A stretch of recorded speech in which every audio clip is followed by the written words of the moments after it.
I'm Debbie Yang. I work in the infusion center at Winship St. Joseph. We have Rebeca Leon. She's a registered nurse, graduate of Emory School of Nursing, current student at Western Governors University for her master's in nursing education. And I've gotten to work with Rebeca before. She's really pretty cool. Currently serving as a nursing professional development coordinator and outpatient for the Winship Cancer Institute at Emory Midtown. Tara Ridgeway is from none other than Sweet Home, Alabama, and landed in I wanted to do Facebook, and these people, I didn't get this until today, because I thought it'd be kind of fun to ad-lib, so I was glad that there was some ad-libbing on this one. Tara Ridgeway is from none other than Sweet Home, Alabama, and landed in Hot Atlanta by way of travel nursing. Thank you for coming. She serves as a nurse. We tried to talk to some people. Travel nursing pays too much. By way of travel nursing, she serves as a nursing professional development specialist at Winship Cancer Institute of Emory University for the outpatient procedural areas. Tara is currently going to be a BSN to a DNP, clinical nurse specialist student at the University of South Alabama. Dr. Edna Smith, and I've worked with her as well. She's really cool too. And not that you're not cool, Tara, by the way, sorry. Dr. Edna Smith is a distinguished nurse practice specialist at Winship Emory Midtown Hospital in Atlanta. She holds a PhD in nursing education and administration from William Carey University. Dr. Smith coordinates the Oncology nurse residency program, which is ran really, really well. Program significantly influencing the training of future oncology nurses. I didn't have that when I first started, and it's really, really neat. With 15 years of oncology nursing experience, she combines deep insights with a compassionate approach, making her an invaluable asset to the Winship team. Erika, she's cool. I don't know her, but Erika hails from Pittsburgh, Pennsylvania, home of the Pittsburgh Steelers, where she started her career. Got some fans. Where she started her career as a cardiac ICU nurse, followed by staff roles as electrophysiology and cardiac cath lab nurse. She earned her master's degree in nursing leadership and administration in 2012 and managed a cardiac cath and EP lab at Howard University Hospital in D.C. After moving to Atlanta, she started at Emory Healthcare in interventional radiology and transitioned to her new love of radiation oncology, currently serving as a nursing professional development specialist for radiation oncology nursing. Let's please welcome Rebeca, Tara, Edna, and Erika.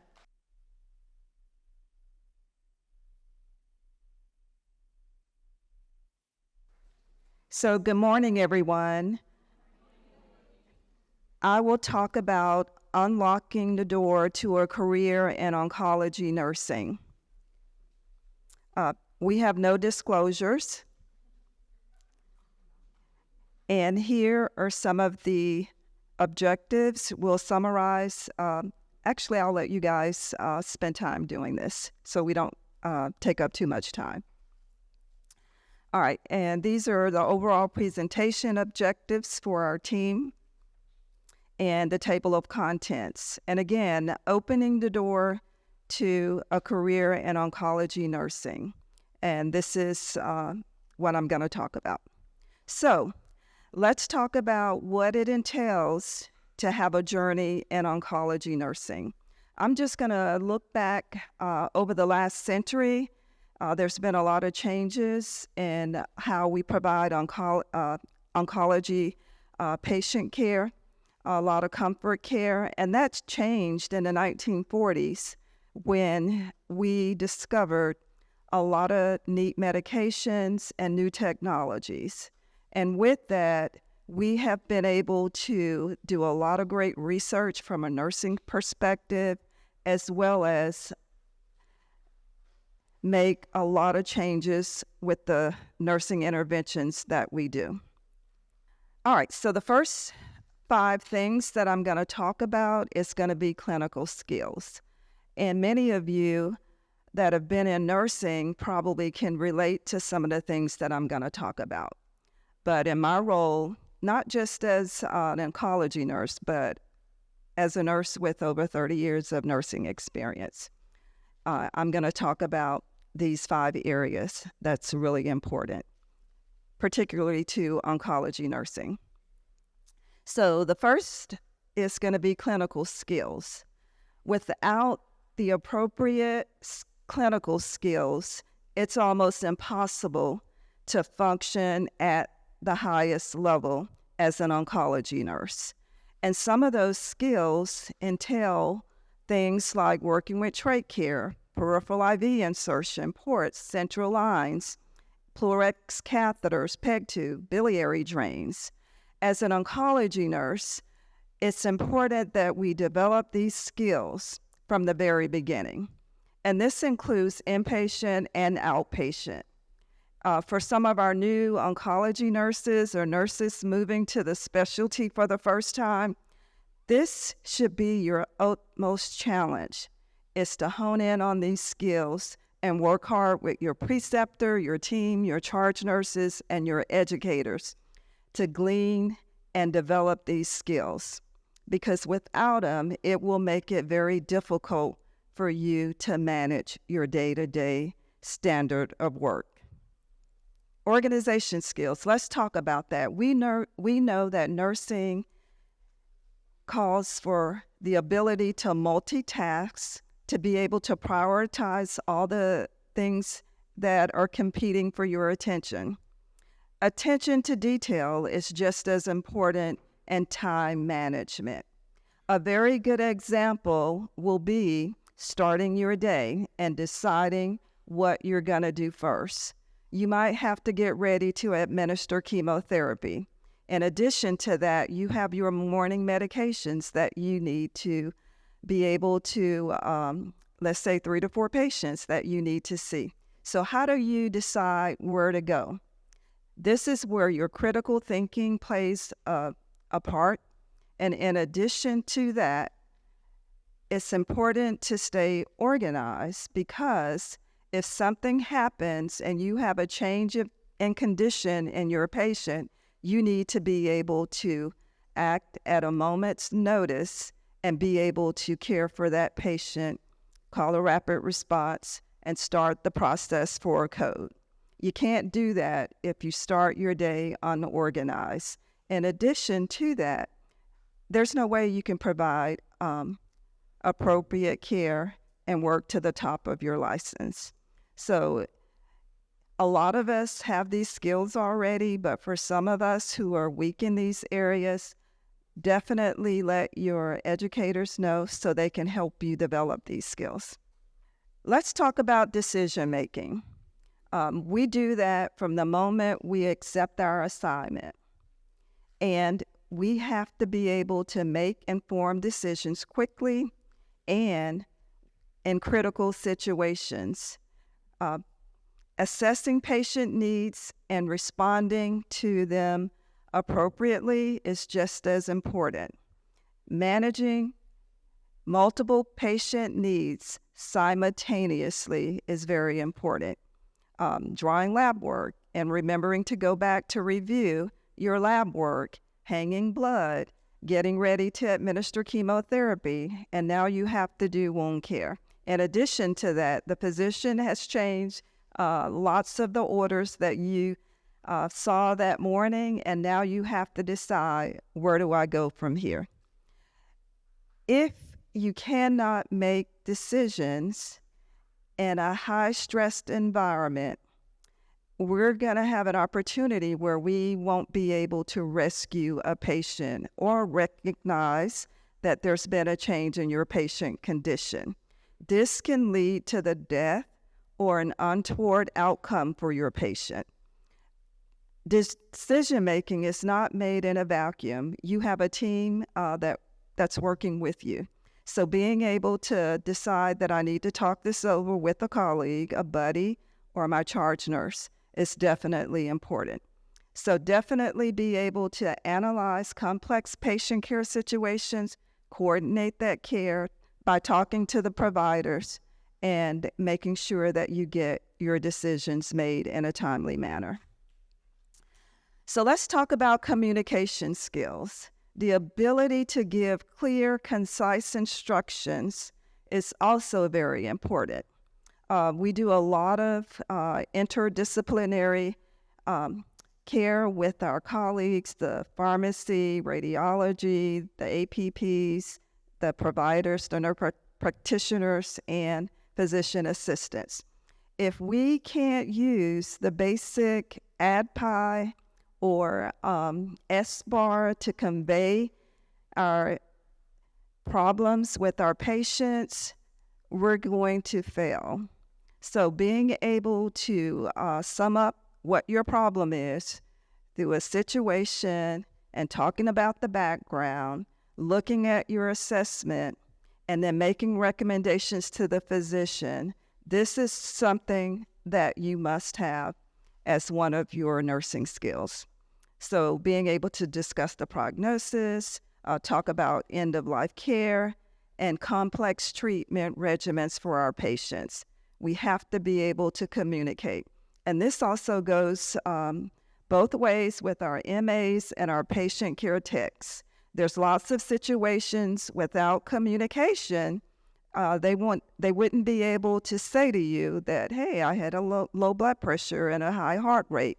You don't need to find out from your support staff because you haven't communicated that there was a problem with the temperature and a fever, and now you have septic shock and it's the emergency situation. All right, so last but very important, let's talk about workplace conflict. Conflict is inevitable. It can happen on the interpersonal level and on the professional level. And this can impede the care that we provide to our oncology patients. It's important that we recognize conflict, find a solution to it, and address it right away. That might mean taking it to the charge nurse or to your senior manager or to your unit director. Let's give an example. Let's talk about a conflict between, let's say, a provider and the nurse. The provider comes to you with a plan to change the patient pain regimen. Well, guess what? You're looking at Mrs. Smith, who you've cared for all week, and you recognize that this change in her PCA, let's say, or her medication, long-acting and short-acting, and you know she's been having problem with renal, hepatic, and her blood pressure. So you see the order, so what do? You're kind of upset about it. So you go to your APP, your provider, nurse practitioner, and have a discussion about it, where they're not budging. So what do? This is a conflict, but you have to find a positive, harmonious approach to deal with this and do this in a respectful way. Yes, you're passionate, you're concerned about your patient, but you're going to find a happy medium to have a great discussion using the SBAR situation, breaking down the reason you feel the way. I think you guys can come to an agreement, but it doesn't need to get into a situation where now you're in a shouting match. So let's remember that workplace conflict is something that we can't run away from. We have to find a way to work through it. So I'm just going to summarize the key takeaways. There are 5 key qualities that you need and that you need to develop if you're weak in any of these areas. Clinical, definitely a well-packaged oncology nurse has a wide variety of skills. And without those, you won't be able to make decisions. You won't be able to have a timely response to changes. You won't be organized. And you have to be able to communicate. In addition, finding out how to offset work workplace conflict and get that escalated and taken care of. So, in closing, I would just like to say, embarking on a career in oncology, you're going to learn some of the keys to developing your career. You're going to find your purpose in oncology nursing, and you're going to take the path of least resistance. Thank you.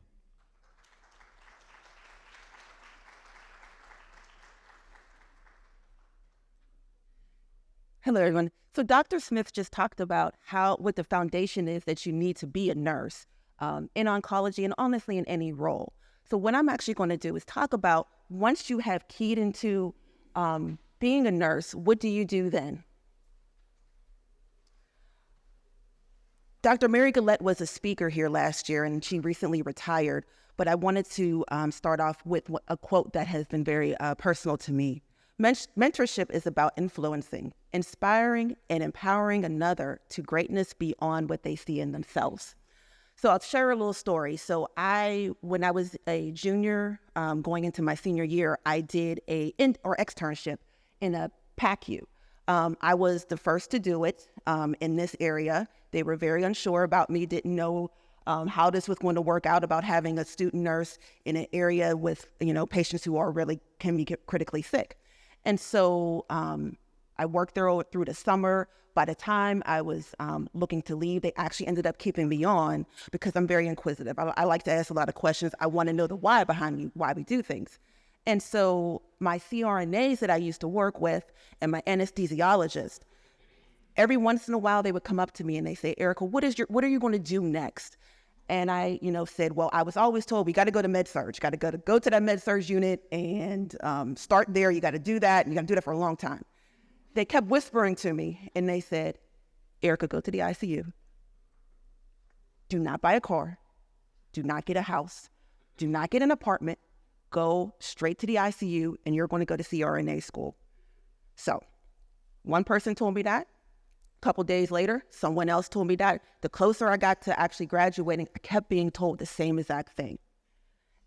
Did I listen? Absolutely not. As soon as I graduated, 2 weeks I stayed with my mother. I was out, got a car, started traveling, did all these things in a whole bunch of debt because that little bonus that we get, I'm sorry, is just not enough.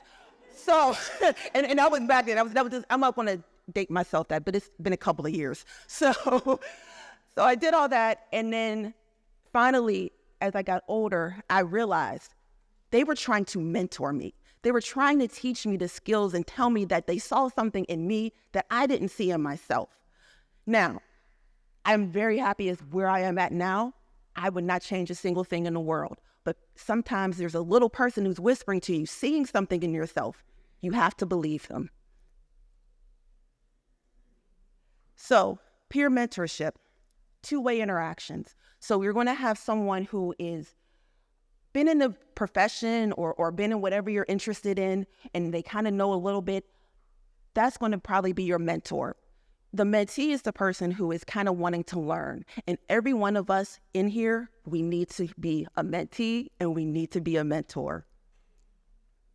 So what is peer mentorship versus precepting? Because sometimes this gets a little confusing.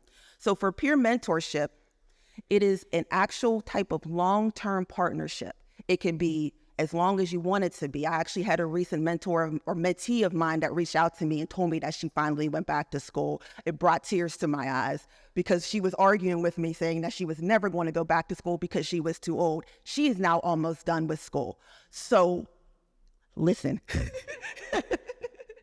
It's usually a longer term situation. And they're there to advise you. They're there to guide you. Whereas when you have a coach or a preceptor, and as nurses, we know we're all going to be preceptors at some point in time. A preceptor is just kind of to teach you a certain skill. So, hey, we need to work on IVs. I'm going to precept you. I'm going to teach you how to do these IVs. You've done a couple of them. I say goodbye and I go on about my way. That is the difference. So a mentor is going to be something that is long-term. So now why should you be a mentee? First of all, it does not have to be formal. You do not have to have a sit-down conversation with someone and saying, you are going to be a mentee, you are going to be a mentor. It could just be that person that I was talking about before, or all the multiple people that were telling me, go to CRNA school, go to CRNA school. And it looked hard, it looked difficult. But if I would have just listened, respected the fact that of what they were giving me and what they were trying to do, my career path may have been different. So just remember that it does not have to be something where it's really formal. However, we do have 2 formal programs here at Emory.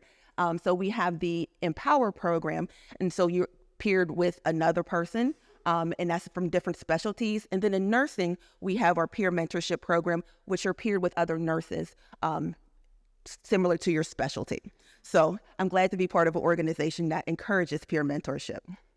So as a newer nurse, you don't know where to go. I started at the Clifton campus, and there is between traffic and trying to get onto the shuttle, and for those of you at Clifton, I don't know if you've ever heard, there's this guy who's on the speaker and he's screaming in the morning.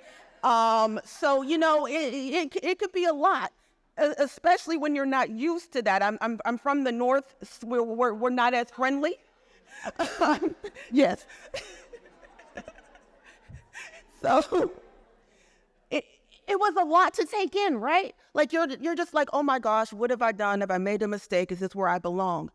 Having someone to mentor you, to guide you and say, oh no, he does that all the time. He screams pizza every once in a while.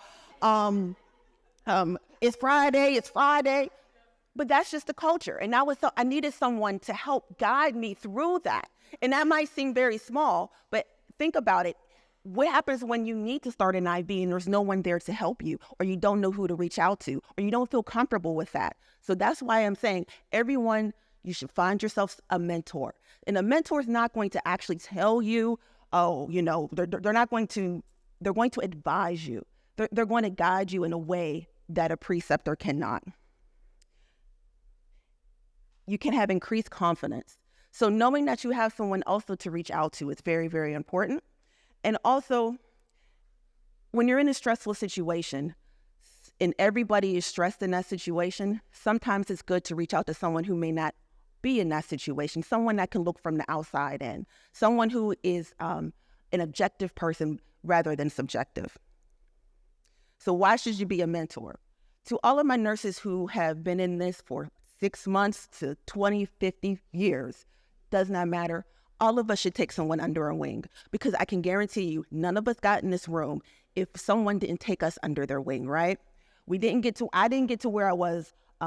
Looking in this room, I have people who have mentored me, who have guided me.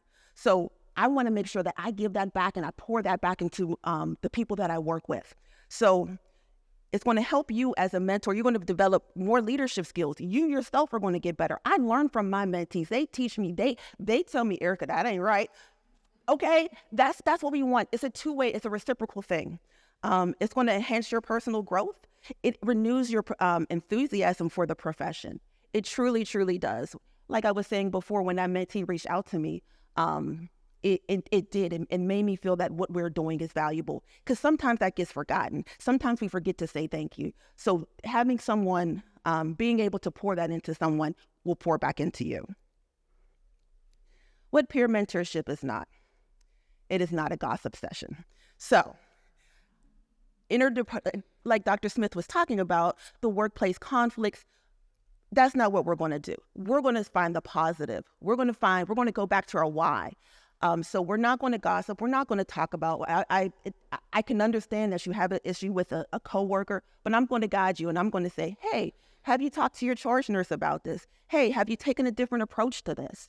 It's not for me to actually be able to give you the exact answer, but it's for me to give you some tools so that you can kind of formulate your own answer. I'm not a performance evaluator if I'm being a mentor. So I am not, if you tell me, hey, you missed on an IV, okay, try again. I'm not going to be like, oh my goodness, you can't ever do this again. Absolutely not. That's not what we're here for. We're here to help, not to hinder. So now that I talked about the peer mentors, you have to say thank you to your peer mentors. And one of the ways of doing that is through the Daisy Foundation.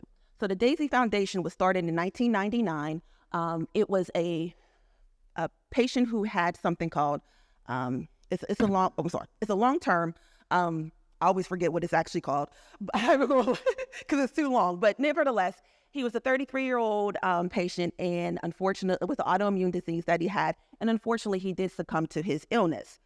What the family realized after they went for a liquid lunch, that's what they said, they sat and they reflected about what happened during this patient's care. And they said it was the nurses who took such great care of him. It was the nurses that were in there giving him the things that he needed, giving him patience on days that he didn't feel like he didn't, wanted to do anything. They gave him the encouragement. And so with that, they decided to come up with the Daisy Foundation. So now what we're able to do is we're able to thank nurses throughout the world. They have given out over 200,000 of these. And there's nominations all the time. You want to be able to thank the people who are in your lives, who have guided you, who have helped you, or a peer that you have seen do extra work and go above and beyond. So that's a little bit more about the Daisy Foundation. 3 ways to nominate here at Emory. We have QR cards. We do the e-recognize. And what the Daisy person actually gets, they'll get a statue that is from someone that was actually handcrafted in Zimbabwe. So it's very personalized. It's very special. It's made of serpentine stone. They also will get a special pin. One of the things that the family noticed is that the nurses would wear all these pins on their badges, and I'm starting to see that here at Emory, which really makes me happy. But they would wear these special pins on their badges, so those nurses get a special pin to wear. They also get recognition on a national, international website, and then they also have access to different scholarships. They're able to get different discounts. So it's a great way to give back. So when you're keying in to your path, make sure that you're thanking those along the way.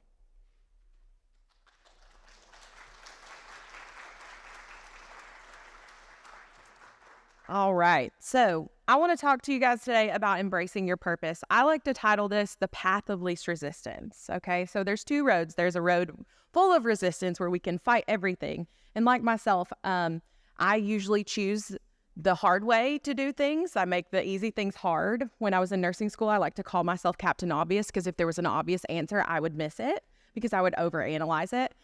For instance, just to give you a little background, my mom actually suggested that I become a nurse. She said, I think you would make a great nurse. And I literally looked at her dead in the face and said, Mom, I'll never become a nurse. Okay. So your mom's always right? Let's start there. Okay. So you may be sitting in this room and you may be thinking, Tara, we've already found our purpose. We are oncology nurses. We are it. We have hit the thing. Then why are you even talking about this? But here's the thing. So I want to give you the tale of 2 sisters. All right. This lovely lady on the screen is my youngest sister. Her name is Sydney Dale, and in the South, we love a good double name, right? All right, so Sydney Dale, from the time that she could walk, from the time that she could talk, knew that her purpose was animals, as you can see, right? So growing up in the state of Alabama, she began to think, what can I do with animals? And she desired to be a veterinarian, okay? So from the time that she could do anything, she's a real-life Disney princess, okay? She walks outside and the birds flock to her, okay?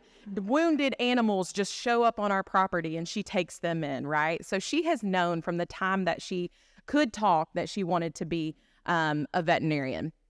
She'll kill me for sharing this story, but I'm going to share it anyway, because that's what you get to do as an older sister. When she was really little, she would climb up on the kitchen table and put her foot behind her ear and scratch her ear like a dog, right? So she doesn't really like people, loves animals. So what did she do? So of course, her entire life is about becoming a veterinarian. So being from Alabama, you have 2 beasts. You have Alabama, Roll Tide, and then you have Auburn, okay? No one say anything, okay? So my family is a huge Alabama fans for eons and eons and eons since the college was started, okay? So my sister coming to my dad and saying, I need to go to Auburn because, yes, she could have gone to Georgia for vet school. Georgia has a great vet school, right? Great vet school, but in-state tuition, if you know, right? So she decided to go to Auburn. So coming to my dad and saying, okay, I want to go to vet school and I want to go to Auburn, didn't go over real well. So what did my sister have to do? She was like, I'm going to go to vet school at Auburn. So she took her ACT 3 times. She took a course to take her ACT. She got a 36 on her ACT and got a full ride to Auburn. Okay. I told you this was a tale of two sisters. Okay. So we can imagine who the other sister is, right? I myself am more of a gypsy, I guess. I've been around. Nursing was, as I told you earlier, I told my mom that I would never become a nurse. So I didn't become a nurse until after I had always exhausted all these other options, right? I started school and went one direction, went to another direction, went this direction. And then I kind of fell into my purpose of being a nurse, right? So when I started out in nursing school, this was the trajectory that I thought you go as a nurse, right? This is the road that this is what they push in nursing school, right? This is all, when you were in nursing school, did you think of any other road other than this? No, we didn't know, right? So here we are, we're in nursing school. I'm in nursing school. I'm going to get, like Erika was saying, I'm going to become a med-surg nurse, or I started out in the ICU. So I went to the ICU. So I'm going to become a bedside nurse. Man, I was hardcore night shift. You couldn't tell me anything. Jaco don't come at night. My manager's not there at night. Okay. I'm going to be a hardcore night shift nurse forever, right? Then I'm going to go to nurse practitioner school. And then, yay, I made it. I'm a nurse practitioner. Okay. That's the end of your journey, right? And then you're just a nurse practitioner forever, right? There's nothing past that, right? That's actually couldn't be further from the truth. So being a nurse, look at all these different avenues. And this is just a smidge of the things that we can do as a nurse. So the moral of the story is you don't have to be unhappy. Okay. Just like Faith was talking about this morning, what brings you back. You don't have to be on the elevator going, I wish they would today. Okay. You do not have to be like that. It does not have to be like that. What we have to do is we have to hone into our purpose. What makes us tick? Okay. If you don't like to wipe butts, you don't have to wipe butts, okay? If you don't like giving bed baths, you don't have to give bed baths, okay? If you don't like working 5 days a week, guess what? You can work inpatient and you can work 3 days a week, right? Where are my inpatient people out? Woo, 12-hour shifts, yeah.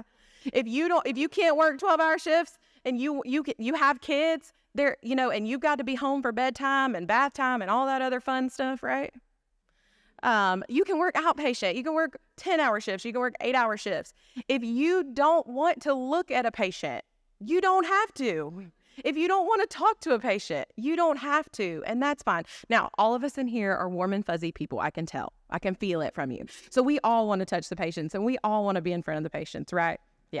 But anyways, there are so many different facets to your purpose as an oncology nurse that I didn't know in nursing school, that I didn't even know when I first started out. I was like, nurse practitioner or bust. But you know what was funny is that every time I started that journey, every time I started that application to nurse practitioner school, I just couldn't go through with it. And it was because it wasn't for me, right? That wasn't my purpose. That wasn't where I was supposed to be. And then I wouldn't be here with you lovely people. So the first thing we really have to do when we're honing in on that purpose is we have to take a look at ourselves in the mirror. We have to do some self-reflection, right? We have to ask ourselves some of the questions like Faith talked about. What brings us back? We have to talk about, what do we love about nursing? Do I love wiping butts? Do I not like wiping butts? What could I do without? Okay. I started in the ICU. I started in a respiratory unit. I could do trach care, secretions all day long. You ask me to burp a bag? No, ma'am. No, ma'am. That's no. We're not doing that today. So that's on my con list. So I'd encourage you to make a pro and con list. Secretions, burping a bag, not going to happen, right? What motivates you? What brings you back? Like Faith was saying, what activities make you lose track of time? Does making a patient education sheet so that your patient is empowered about their own care, does that just get you really fired up? Katie? Does streamlining the process so that everybody doesn't come to the charge nurse with the same question over and over, does that make you excited? There is a place for you at the table. That's the thing. This is a big table and there is a place for everyone. It doesn't have to be mundane and you don't have to be on the elevator going, I wish somebody would. Okay? So I am an acquired taste is what I've always liked to say in my life. I'm loud. I have a big personality. I'm Sally Sunshine. I literally had a doctor in the ER one time ask me, what are you on? Because I was a hardcore night shifter, right? He comes in at 6:30 in the morning to get his, and I'm just like, blah, and I'm an acquired taste. So that's all right. That's all right. Some of the best are, right? So self-reflection. So I have learned the biggest things that I've learned, what have I learned most from is some of these assessments. So taking these assessments to learn out we are all wired differently. And finding out why you are wired the way you are. We had an NPD session, an NPD forum where we had a speaker that came and we did an assessment, and she was reading my email. She was like, do you interrupt? Like, she's asking this to the class, not just me, thank God. But she was, this type of person often interrupts people. I thought that my manager done sent her an email. I often finish people's sentences, and it's not because I don't feel what they have to say is valuable. It's because I get so excited. Excites easily. Okay, I get so excited about what they're saying, but I learned that through going through this assessment, and I learned how to hone those things in and use them to my advantage, okay? So, does everybody know who this is? This is my friend Steve Netarashik. I've been practicing his name. So Steve is the epitome of self-reflection. Steve knows why he is here, okay? Steve knows his strengths and weaknesses, okay? If it's the high bar, Steve's taking a nap, okay? If it's the vault, Steve's eating a snack. But when it comes to pommel horse, Steve is here for it, okay? So finding out what is your pommel horse is where we need to be, right? How do we do that? So once we have found that purpose, once we have a little inkling, making a patient education sheet really gets me excited. I just want to stay up all night making these patient education sheets. I want to stay up all night writing out a script of how I'm going to let everyone on my unit know about this new policy change and how it can benefit them. Once you've done that and you've kind of got a little inkling to where my purpose is, where I fit in, then we're going to come to our goal setting, right? We're going to look at our SMART goals.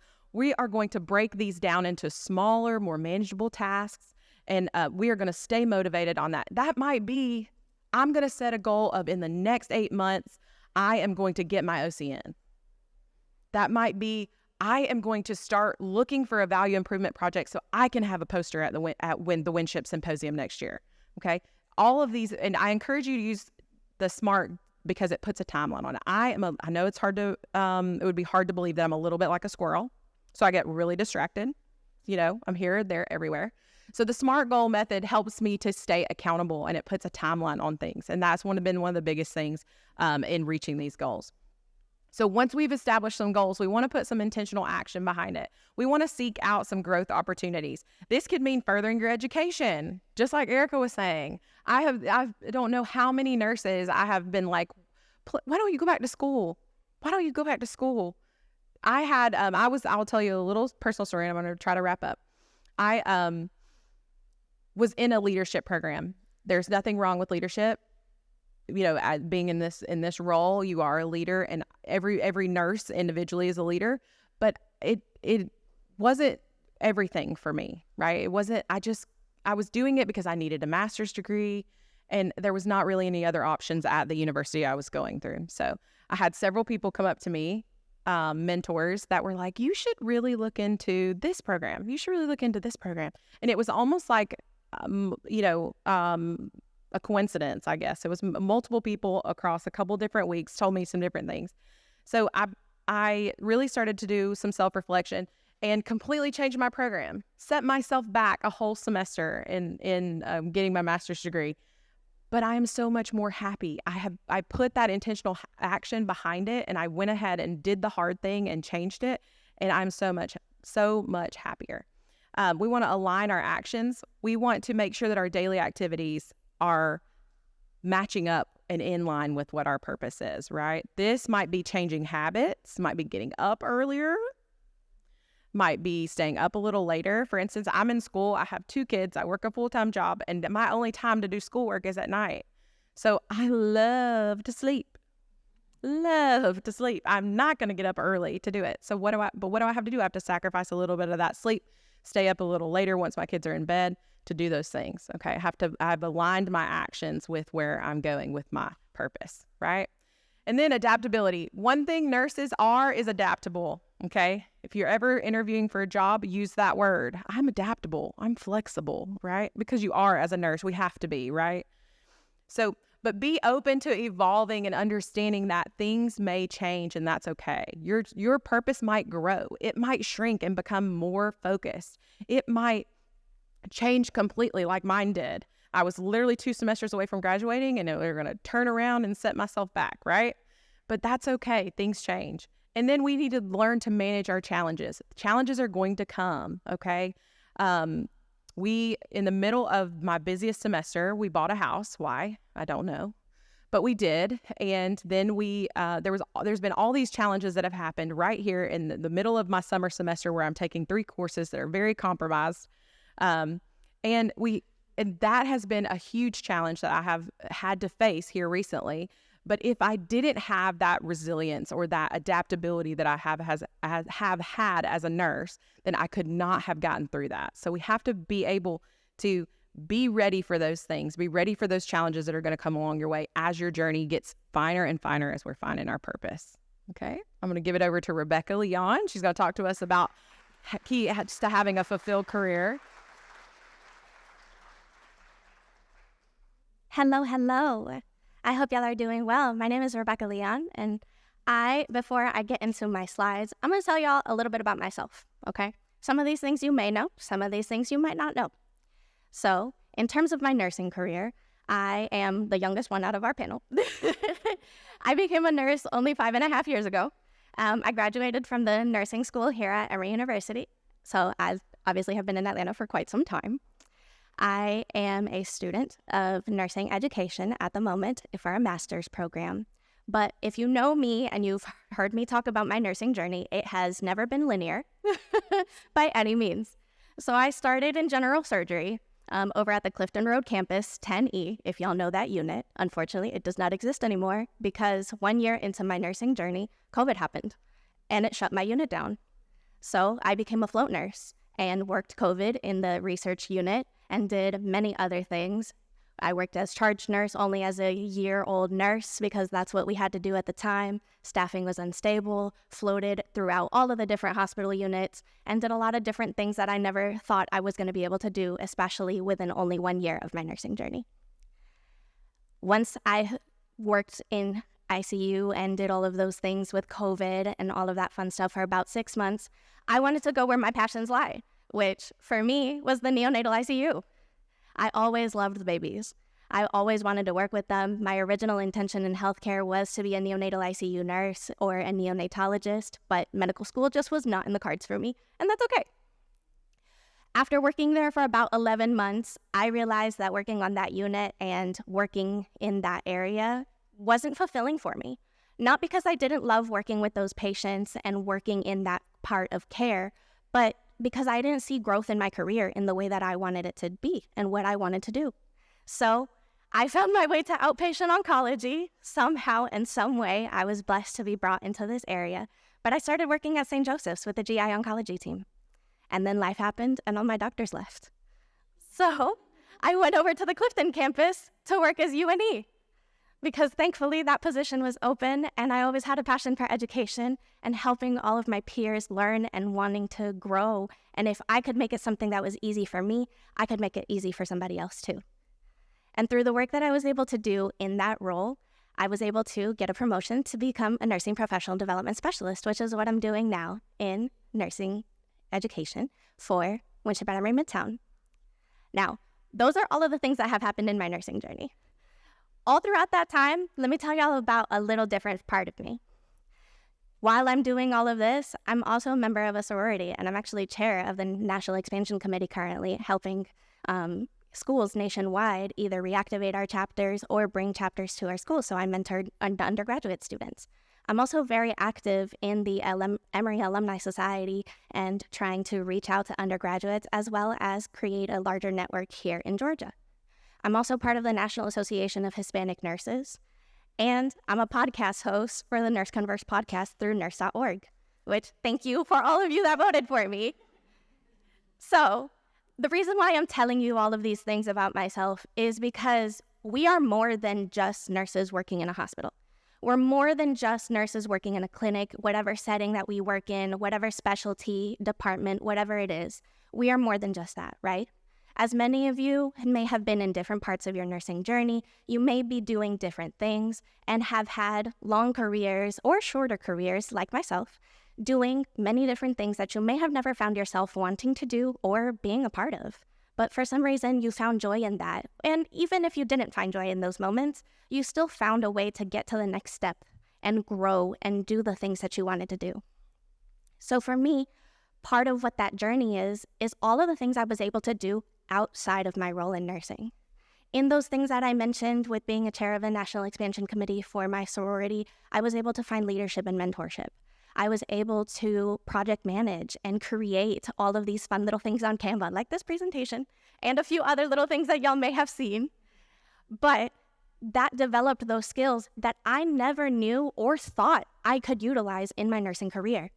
But lo and behold, when I interviewed for my UNE position, I literally brought out my iPad and I was like, these are all the things I've created that have absolutely nothing to do with nursing, but I brought them out and I showed them. And they were like, wow, we didn't know that you could do all of that. And I'm like, yeah, because it wasn't relevant at the time. But again, it helped me get that role. And then I was able to expand on those things moving forward. Some other things in terms of nursing and bringing it back to oncology is finding and seeking out those opportunities, again, outside of the hospital setting. So, especially as oncology nurses, we are a part of the ONS, so the Oncology Nursing Society. We are here, obviously, at the Winship Oncology Symposium, doing presentations, seeing posters, which shout out to everybody that's been a speaker or presented and has posters out there. But we need to be able to be engaged in a bigger way, in a bigger meaning with our work, and really encourage each other to be a part of these different organizations. So for ONS, the things that I really just want to highlight is that the goal is to advance learning in our careers as nurses, contribute oncology science and best practices, and then, of course, advocate for our profession, not just for ourselves as nurses, but also for the patients that we serve. Through this organization, we're also able to get free CE activities and have access to all of this wealth of information that we may not have known that we had access to. So please, I encourage you all to go on their website and just take a look at all of those resources, because some of the things that you might be finding are difficulties in your day-to-day are things that you might be able to find that somebody else already created. With that, of course, as I mentioned, we have different conferences. So you could go to ONS Congress, which, quick plug, abstracts are due at the end of the month of September. So I know y'all been doing different projects and things with your VIPs in your work settings. So please submit them. We have to have more people like you engaged in this work and sharing the knowledge that we have and sharing the knowledge that we create, especially in this space. As well as with ONS Bridge, which is a virtual conference that they hold as well that you can also submit projects to. And these are all different things that we can take part of and enhance our nursing career. And you never know how a submission for something will turn into something much bigger later on down the line. As well as getting certifications. Shout out to Erika for really hosting and doing the prep course for us and getting us the certified oncology nurses that we're going to celebrate later. But I really do encourage you all to seek out additional certifications and do all of these different things. Get those extra letters behind your name. I know I'm waiting to get mine soon.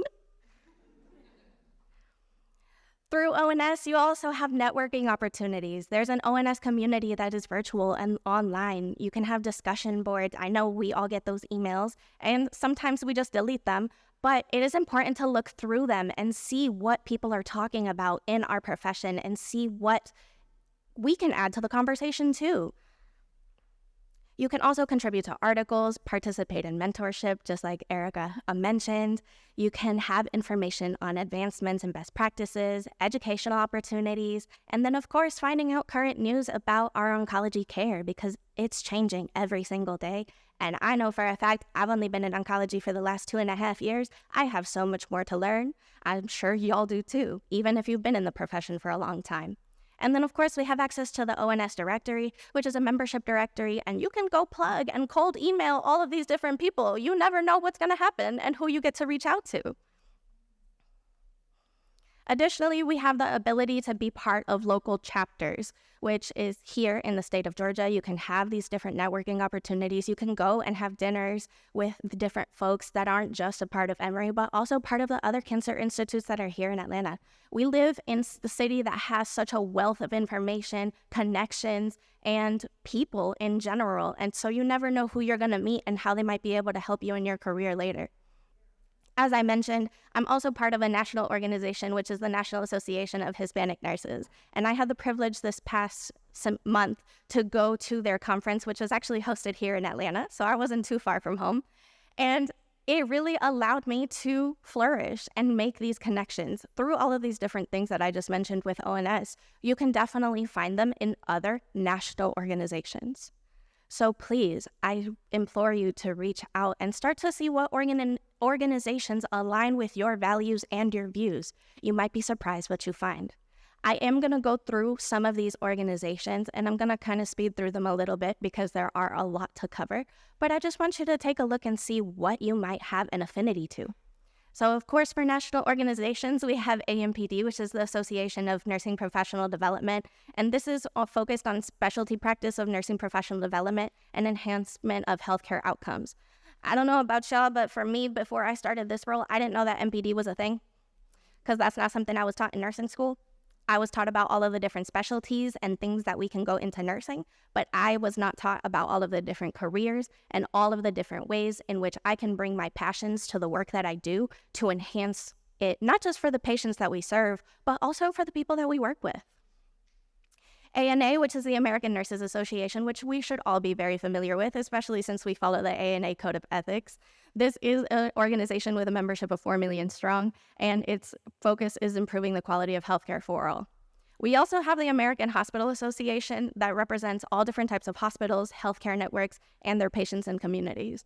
And I don't know about y'all, but this is definitely one of those organizations that I didn't really know too much about. And in digging through a little bit for this presentation, I learned how much interprofessional development there is that happens with this organization. Because, right, we're nurses that work on different departments and different units, care communities, whatever the case may be, but we're also connected to a much larger system, and we need to be able to understand how the organizations that we work with and the patients that we serve connect and follow through.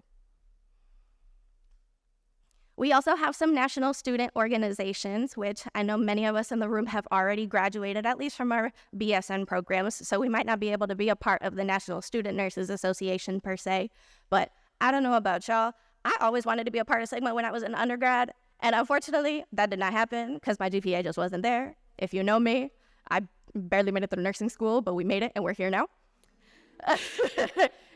But through my master's program, I found out that I could be a part of Sigma. And now I'm actually part of the largest chapter of Sigma through Western Governors University. And for me, that was a big shock when I got that little letter in my email like, oh, I didn't know I qualified still. I didn't know I could be a part of this. So even some of the goals and things that you had when you were in nursing school or when you were starting out in this profession might come back and turn around. And you maybe have the opportunity to join these organizations and reap the benefits of all of the things that we are provided through with these memberships. And I know it's another thing and another cost, as well as another membership to keep up. But if you're able to reap all of the benefits and really find out what it is that you're looking for in these organizations and take that information with you, it will be beneficial. Switching gears a little bit to identity-based organizations, because I feel like we don't talk about these enough, especially in nursing. We do have identity-based organizations that are based on the different affinities that we may have, and you don't necessarily have to be a person of this ethnic background or group to belong to these organizations, as long as you can carry out the meaning, emotion, and seeking out for not just the nurses that they serve, but also the patients, right? For me, I'm a Hispanic nurse. I'm originally from Venezuela. I'm an immigrant, right? In the United States, Hispanic patients make up a very large population, but Hispanic nurses make up a very small minority of these populations. Typically, in my patient care journeys and in my nursing journeys, I've been the only nurse that speaks Spanish on a unit. I've been the only person that potentially looks like me on a unit, right? I'm sure many of you have felt the same or seen the same in different parts of your nursing journey. Although I love to see the fact that this room is so diverse and that we work in such a place that really does advocate for that diversity in our nursing workforce. But sometimes it's important to be able to find that community within ourselves for nurses. As I mentioned earlier, I'm part of the National Association of Hispanic Nurses, and that was the first time I had ever walked into a room where everybody there either spoke my language, looked like me, or had a background that was similar to mine. These organizations provide leadership opportunities. You can be chairs of boards, you can be part of committees, you can, again, as I mentioned with all of the things with ONS, you can be involved in all these different ways and serve the communities and patients in a different way. I was also able to bring back all of those resources from that conference I went to and share it with my team because I saw the value in those things and wanted to share those things with them so that way they could potentially take some of that knowledge as well. So I do want to name these organizations at the very least for you all. And this is the first one is the African Nurses Association. It was actually founded in 2022, and it's to deliver healthcare services to underserved communities throughout Africa. The Asian American Pacific Islander Nurses Association is primarily for AAPI nurses around the world, and its focus is to positively affect the health and well-being of nurses and in their community. There's also the Caribbean American Nurses Association, which was founded in 1979, which is comprised of nurses from Caribbean islands as well as Central and South America. You have GLMA nursing section, which is part of a much larger organization through medical providers as well. And the focus is to advocate for change action on behalf of the LGBTQ community, as well as they have 5 groups for proposed actions that are specific to the values that they have. You also have the Hmong Nurses Association, which is membership is primarily of Hmong nurses and their communities among the nation. And its focus is sharing knowledge and mentorship with future Hmong nurses and to promote and sustain a healthy community. There's also the National American Arab Nurses Association, which is currently on hiatus, but is because they are reevaluating their specific values and the mission and what they want to seek out when they reestablish their organization. We have the National Alaska Native American Indian Nurses Association, which was founded in 1993 in North Dakota, and their focus is to rekindle the spirit and reconnect the circle by establishing a community for their people. As I mentioned, I'm part of the National Association for Hispanic Nurses, which was founded in 1975, and it's primarily for uplifting the voice of Latino nurses throughout the nation. We also have the National Black Nurses Association, which was founded in 1979, and it's a forum of collective action for African American nurses to represent and advocate and implement different strategies for the quality of access to healthcare. You have the National Association of Indian Nurses, which is primarily for nurses and nursing students of Indian origin and heritage, and they are serving as the official the official voice for Indian nurses and professional issues.